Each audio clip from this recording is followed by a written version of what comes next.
Après avoir fait la part belle aux collections des autres, que ce soit celle du MoMA de New York ou celle de Choukin, eh bien la Fondation Vuitton dédie 3 de ses étages à une partie de la collection de son fondateur, Bernard Arnault. Des œuvres d'art modernes et contemporains regroupées entre elles de manière aussi conceptuelle qu'esthétique, mais qui témoignent avant tout de l'éclectisme des goûts de leurs propriétaires que d'une réelle quête de sens. Alors avec un parcours simple quand même, au cours duquel les œuvres parlent d'elles-mêmes, un petit peu comme dans une galerie d'art géante, à commencer par Félix Le Chat, vous le voyez, qui vous attend dans le grotto, eh bien vous allez découvrir des artistes mondialement connus, comme Matisse ou Giacometti, grand chouchou de Monsieur Arnault, Richter aussi, Polke ou Klein. Et puis côté art contemporain, eh bien art contemporain même un petit peu plus conceptuel, les découvertes sont au rendez-vous, comme avec l'aquarium de Pierre Huyghe, étrangement surplombé d'une roche volcanique, vous la voyez, qui nous ramène aux origines des grandes espèces animales il y a 540 millions d'années, parce que cette œuvre, elle est littéralement vivante, en constante évolution,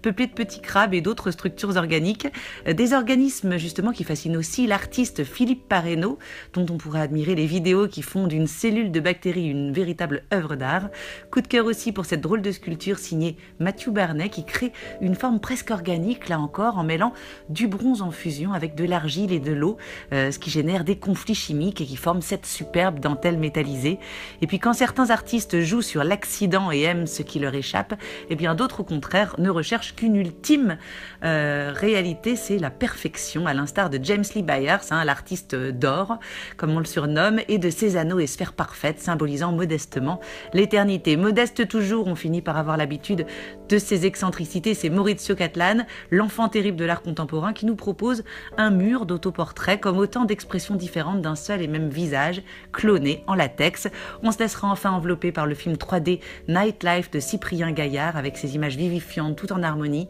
On craquera pour les 2 adorables châteaux en marbre qui jouent au pied du colosse d'Adrián Villars Rojas.